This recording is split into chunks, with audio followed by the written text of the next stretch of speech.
My child, do not forget my teaching, but let your heart keep my commandment.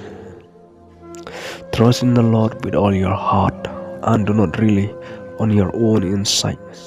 In all your way acknowledge Him. He will make straight your path.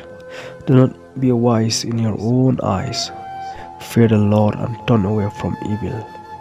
It will be a healing for your flesh and a refreshment for your body.